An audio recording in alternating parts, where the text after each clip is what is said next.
Alô, amigo telespectador, está entrando no ar mais um Boletim do Esporte aqui pela Terceira Via TV.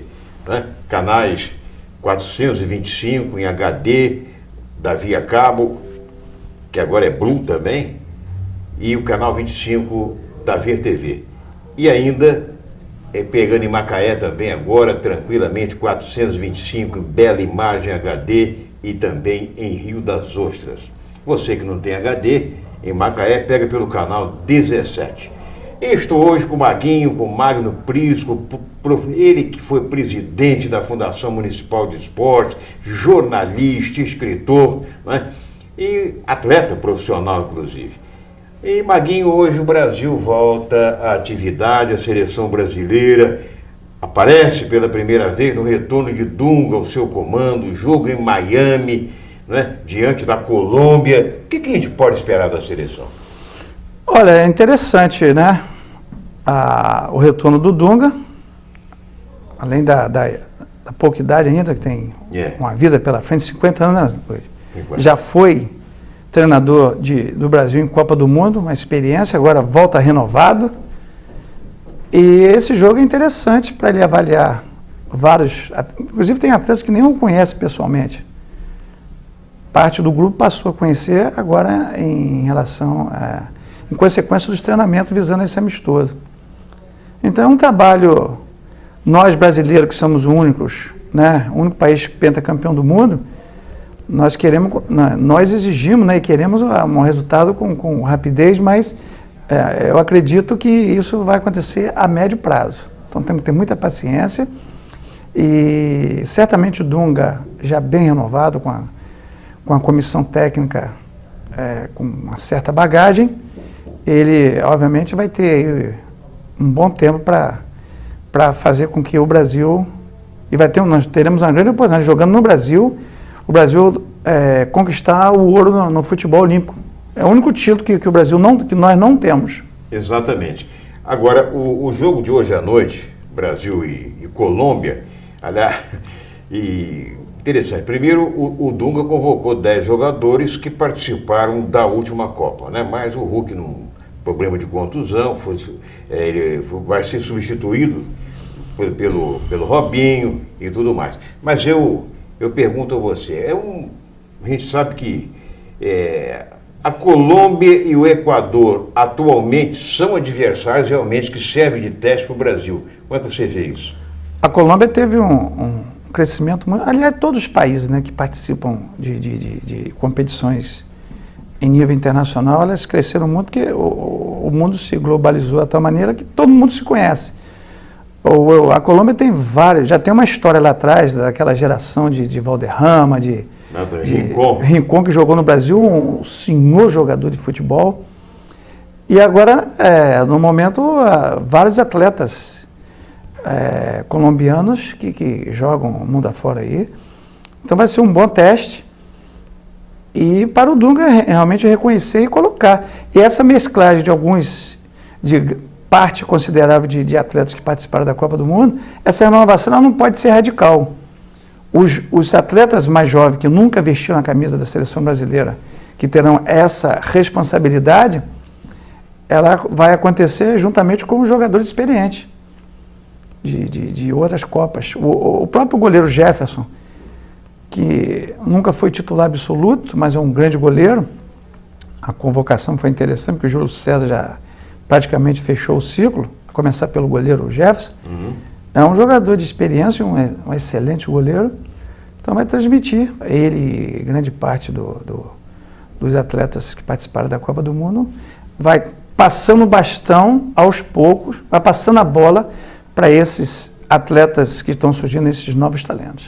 Maguinho, me diz uma coisa, como é que você, está sendo muito polêmica essa decisão da comissão técnica, ou não sei se do treinador, de colocar Neymar com a camisa 10 e como capitão da seleção. Você acha que ele tem bagagem já, ou tem alguém na seleção com mais capacidade do que ele, com mais experiência para ser o capitão do time?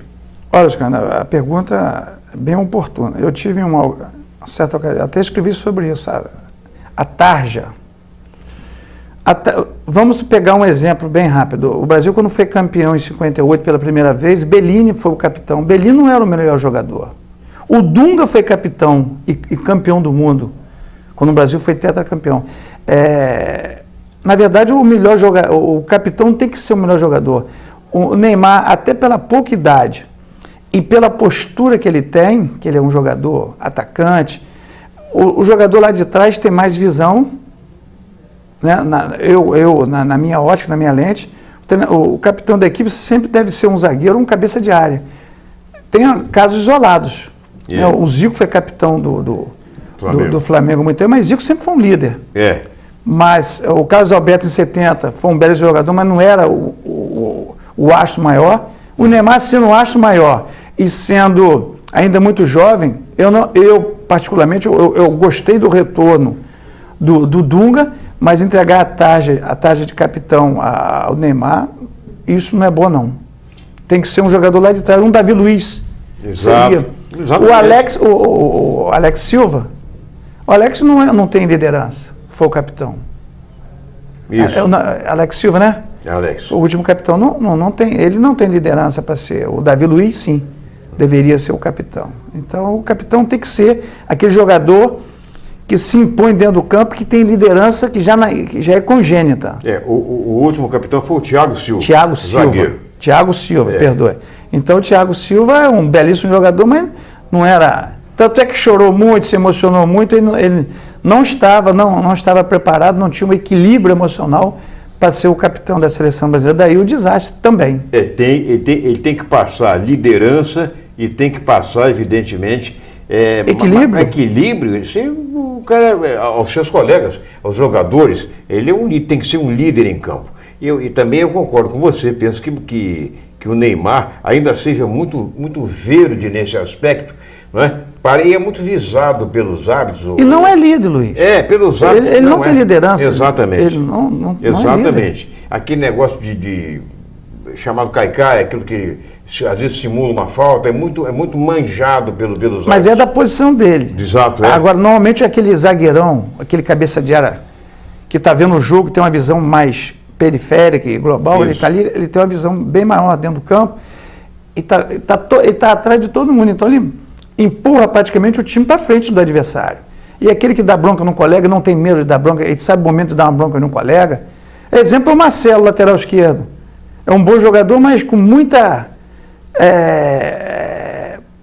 um jogador que não tem uma postura como deveria ter de seleção. Então, de liderança. De muita firula, é um jogador que foi campeão, um jogador de renome, mas precisava de um companheiro dando uma dura nele mesmo, dando uma bronca. Marcelo, o negócio, Copa do Mundo, é uma coisa mais séria, aqui nós vamos jogar no país. Então, Marcelo, todas as entrevistas que dava, ria muito, brincava muito, como se fosse a Copa do Mundo mais uma competiçãozinha, entre aspas, na vida dele. Se você é de opinião, Maguinho, que o que muita gente comenta, que o título da Copa das Confederações, né, enganou realmente a todos?